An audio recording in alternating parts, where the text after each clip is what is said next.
Next on the news, we introduce you to our final soon-to-be priest in the Diocese of Brooklyn, Deacon Paulo Salazar's road to ordination day going through Rome, where he received some special guidance from the late Pope Francis. He always told us, remember to pray, to get a good night's sleep, play sports. It's been 3 years since Roe v. Wade was overturned. We take a look at where the pro-life fight stands today. Plus, from Nana with love, these bundles of clothes are for families in need, preparing to welcome their own bundles of joy. I'm Katie Vasquez. Currents News starts right now.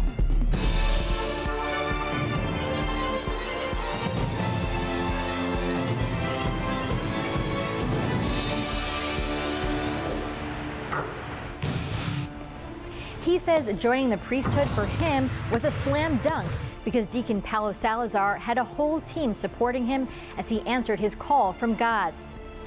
7 men are now counting down the hours until this Saturday, when they will stand before Bishop Robert Brennan and vow to serve the Diocese of Brooklyn as priests. Before their ordination day, we've been introducing you to them in our series, Meet the Priests, and Deacon Paulo Salazar has traveled far in his journey to the priesthood. After 5 years away, Deacon Paulo Salazar is finally back on his home court, playing one of his favorite sports, basketball, near his childhood parish of St. Joan of Arc Church in Jackson Heights. Being on a team, we're all part of God's plan, and we have to work at this together. Deacon Paulo says since he first got the call to become a priest at around 6 or 7 years old, he's had a team of people to assist him in fulfilling his vocation. There's so many people that have been supportive, that been praying for a priest to come from this community, and I guess God just happened to tap me on the shoulder. But what he never expected was for his studies to take him halfway across the world to Rome and connect him to the universal church. That's what Rome teaches us, that as much as we are universal, and as much as we are many members, we are one in Christ. While in the Eternal City, Deacon Paulo also got an extraordinary coach in one Holy Father, the late Pope Francis. He always told us, remember to pray, to get a good night's sleep, and play sports. Wow. And for all of us, we really took that to heart. Exactly the spot. And saw the historic announcing of another. Deacon Paulo was one of the thousands in St. Peter's Square when Pope Leo XIV was announced.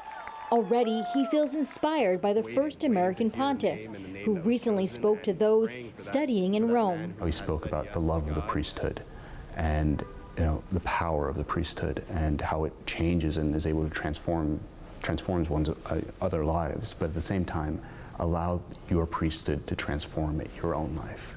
He hopes to carry these lessons with him into the priesthood, where he's focused on the sacrament of reconciliation. But the very fact that you, acting in the person of Christ, you're able to bring a soul back to life, imparting them that grace to be healed. And now that he's back in the Diocese of Brooklyn, he's hoping to make a slam dunk in the lives of the faithful.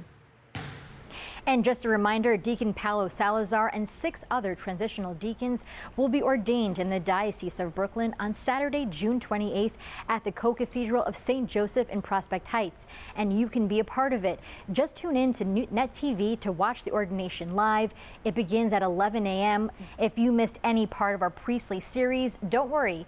Currents News has a special program coming your way. This Friday, we introduce you to all 7 men all over again in our Meet the Priest special. That's this Friday, June 27th at 7 p.m. right here on Currents News. Tuesday marks 3 years since the Dobbs decision that overturned Roe v. Wade.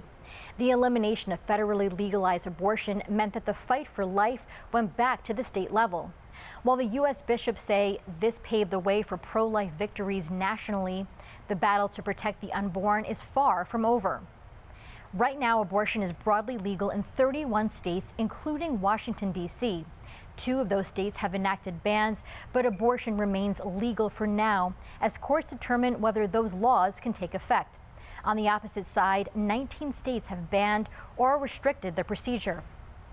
Bishop Robert Brennan, along with the other bishops in New York State, have long been making a pro-life pledge to moms in need. We will not abandon you. They vow that regardless of the mom's beliefs or situation. The bishops will continue to advocate for laws that protect the right to life, no matter its stage. They also launched a resources page. Just go to nyscatholic.org/help for moms, and you can find a pro-life center by you. There's also a statewide map that directs you to local Catholic parishes that have ministries available. A Long Island woman has made it her mission to help all babies in need with a touch of grandma's love. Her organization, called Love Nana, gifts families the necessary items they need for their latest bundles of joy. It's a service she feels she's been called to. And I have like one piece outfit there, and then I would put a toy or a book next to it. These bits of baby clothes are being packed neatly by Joan Highland, affectionately known as Nana. So then I zip it up. The Long Island resident has 7 children, 28 grandchildren, and 15 great-grandchildren.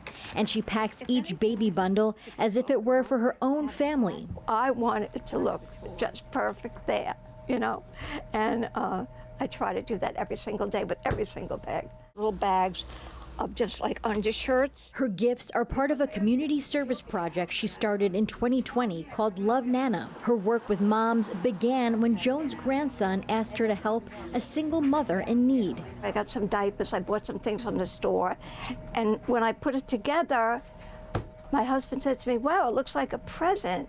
And I said, "Well, that's what I want it to be, a present." So the very next day, I started to collect clothes. Before she got her storefront in Rockville Center, now we're pretty empty. Joan turned to Sister Barbara Faber at Our Lady of Peace Church in Lynbrook to distribute baby clothes, books, and accessories to young mothers and families in need. Some of them are in shelters. Some of them are just living on the edge, just having trouble paying the rent, buying food, etc. So any help we can give them, they're very grateful for. Volunteers take in donations, wash and dry clothes up to 24 months before they are organized into bins and made into bundles. Joan and Sister Barbara are committed to the work because they know it's their calling. I feel this is a way of really living the charism of Catherine Macaulay by bringing mercy to as many people as we can. What would God ask of you? And I seem to be able to answer that every day because I know what He wants me to do. And I have no problem following His wishes. With the help of Sister Barbara and the organization Backyard Players and Friends, Joan has been able to make several thousand baby bundles. But Joan would like to expand to a bigger space so she can help even more families in need. And if you want to help families in need, just go to bypandfriends.com/lovenana. Parishioners at Our Lady of Mount Carmel in Astoria were notified on Sunday that their parochial vicar, Father Michael McHugh, has been removed from ministry. Bishop Robert Brennan accepted the recommendation following the findings of the Diocesan Review Board, which is made up of lay people with expertise in law enforcement and mental health issues. The board was investigating a claim against Father McHugh alleging sexual abuse of a minor dating back to the 1980s. The removal from ministry means that he is no longer permitted to celebrate Mass publicly, cannot exercise any public ministerial duties, and cannot live in a parochial residence. His name will also be added to the list of credibly accused priests on the Diocese of Brooklyn website. The removal from ministry is not a legal determination of guilt. It is recognition of the possibility that wrongdoing may have taken place, and therefore, out of concern for the safety of the faithful, it was determined necessary to remove the priest from ministry. The Diocese of Brooklyn has been committed to helping victim survivors and preventing sexual abuse. They have done so by creating the Office of Victim Assistance to help individuals who come forward with allegations of abuse. The office provides supportive counseling, therapy referrals, and pastoral resources for victim survivors. Every employee of the Brooklyn Diocese, including students, undergoes mandatory background checks and training designed to spot the signs of abuse and how to stop it. The Diocese of Brooklyn also hosts the yearly Mass of Hope and Healing, where faithful come together and pray for victims. To contact the diocese's toll-free and confidential sexual abuse reporting line, dial 888-634-5655. 4499. To read more about this development and to see a full list of the parishes Father Michael McHugh served at, go to thetablet.org. That is this Currents News Update. I'm Katie Vasquez. Thank you for joining us because we are putting your faith in the news. Hope to see you again next time.